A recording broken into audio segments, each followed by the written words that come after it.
Luka terbuka itu rasanya perih. Makan sayur aja, sehat nggak sih?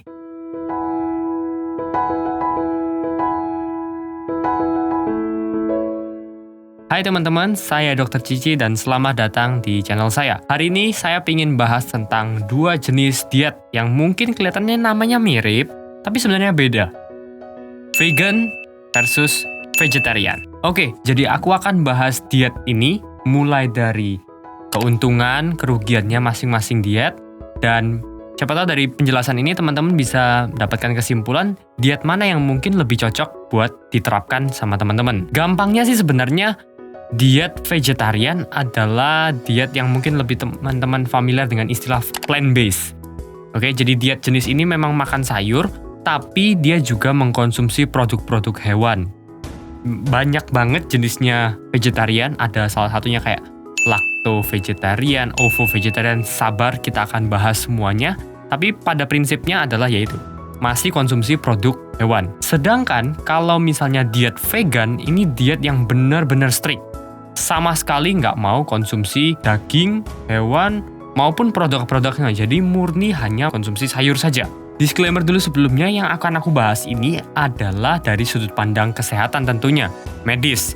Aku nggak akan singgung atau membahas apapun dari sisi spiritual, jadi itu kembali lagi ke kepercayaan teman-teman masing-masing. So, diet vegetarian seperti yang tadi aku udah bilang, itu banyak sekali bentuknya. Ada yang pertama halnya lacto-vegetarian, artinya dia masih mengkonsumsi produk-produk laktosa, seperti dairy product, susu, keju, terus ya turunan-turunannya, krim dan lain-lain itu masih dikonsumsi. Ada lagi yang istilahnya namanya ovo-vegetarian. Ovo di sini maksudnya ovipar ya mungkin. Jadi maksudnya masih mengkonsumsi produksi-produksi dari unggas seperti telur salah satunya. Itu masih dikonsumsi. Selain daripada itu juga ada banyak sekali jenis-jenis lain yang masih juga mencakup konsumsi seperti madu, terus seperti kacang-kacangan dan lain-lainnya. Keuntungannya sekarang, untuk diet vegetarian sebenarnya untungnya banyak banget karena pada dasarnya dia sudah kayak plant-based, sudah banyak konsumsi sayur, berat badan jelas pasti turun kalau teman-teman mau diet. Hanya saja butuh durasi yang lebih lama. Hasilnya tidak akan langsung instan, mungkin baru kelihatan dalam waktu 1-2 bulan. Selain itu, untuk konsumsi diet vegetarian ini juga akan jauh lebih mudah karena dietnya nggak terlalu strict.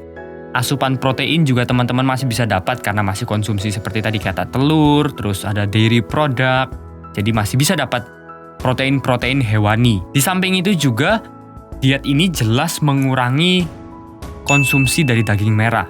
Berdasarkan penelitian, ketika seseorang mengurangi atau bahkan tidak sama sekali mengkonsumsi daging merah, ini akan membantu untuk mengurangi resiko terkena kanker, terutama kanker kolon atau kanker usus besar. Secara umum, keuntungan dari diet ini adalah satu, nggak terlalu susah, sehingga angka drop out-nya jadi lebih rendah.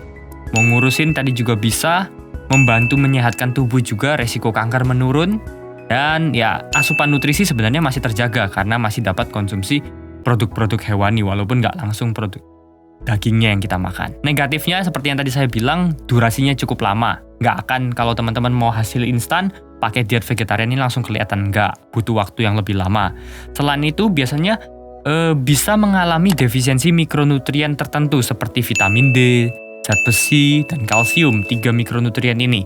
Karena 3 ini biasanya tidak ada di sayuran, kebanyakan ada di dalam daging. Sehingga saran saya kalau teman-teman mau ambil diet jenis ini, jangan lupa untuk konsumsi suplemen tambahan yang mengandung tadi kalsium, vitamin D, untuk membantu supaya nutrisi tubuh tetap terpenuhi. Next, ada yang namanya diet vegan.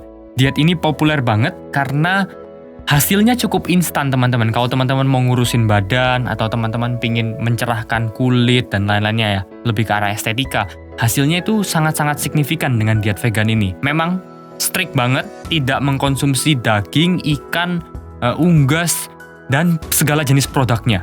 Jadi kita bisa bilang tentang kayak nggak konsumsi madu, nggak konsumsi telur, susu, dairy product, itu jelas tidak akan dikonsumsi. Diet vegan ini apa yang dikonsumsi?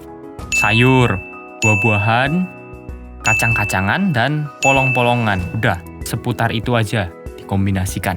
Oh ya, jangan lupa juga gandum, itu juga dikonsumsi. Nah, berdasarkan jenis konsumsinya tadi, maka diet vegan ini akan sangat-sangat kaya akan nutrisi seperti serat, vitamin A, vitamin C, antioksidan juga sangat bagus, sehingga secara nggak langsung diet ini akan membantu imunitas sehingga tubuh kita jadi lebih fit. Beberapa riset juga menunjukkan bahwa dengan diet vegan ini akan membantu menurunkan kadar gula darah dan mencegah terjadinya penyakit diabetes mellitus tipe 2. Buat teman-teman yang khawatir untuk kesehatan jantung, risetnya juga ada yang menunjukkan bahwa seseorang yang konsumsi diet vegan ini menurunkan resiko mengalami jantung koroner atau sumbatan di jantung itu sebanyak 25%. Dan juga untuk mencegah segala jenis kanker 8%. Salah satunya yang tadi saya sebut juga adalah kanker usus besar atau kanker kolon. So overall memang diet vegan ini bagus banget. Cuma negatifnya sekarang karena diet ini susah banget dilakukan, strict banget, biasanya angka dropout-nya itu tinggi banget teman-teman. Sehingga orang-orang yang mau pindah dari diet normal menuju ke diet vegan ini agak mustahil, agak susah sekali. Karena banyak sekali perubahan yang harus dialami. Lain kalau misalnya ada dorongan spiritual sehingga memacu dia untuk bisa lebih fokus dengan dietnya, itu bagus. Tapi kalau secara umum untuk orang-orang biasa aja, susah banget untuk mau pindah ke diet vegan ini. Terlepas daripada itu, tetap balik lagi, biasanya ada defisiensi mikronutrien. Tapi sedikit beda selain yang kayak tadi vitamin D, vitamin B, kalsium, zat besi. Ini juga biasanya ngalami kekurangan asam lemak. Karena tadi udah, lemak yang dikonsumsi biasanya lemak nabati dan itu tubuh susah mengolahnya. Tubuh tetap butuh lemak yang hewani. Nah sedangkan konsumsi diet vegan ini kan nggak mengkonsumsi produk ataupun daging hewan apapun. Sehingga biasanya mengalami defisiensi asam lemak. Jadi gitu aja sih kurang lebih antara diet vegan sama diet vegetarian. Semoga teman-teman bisa menyimpulkan mana diet yang lebih baik. Kalau saya personally bilang diet vegetarian jauh lebih mudah karena itu lebih bisa dilakukan.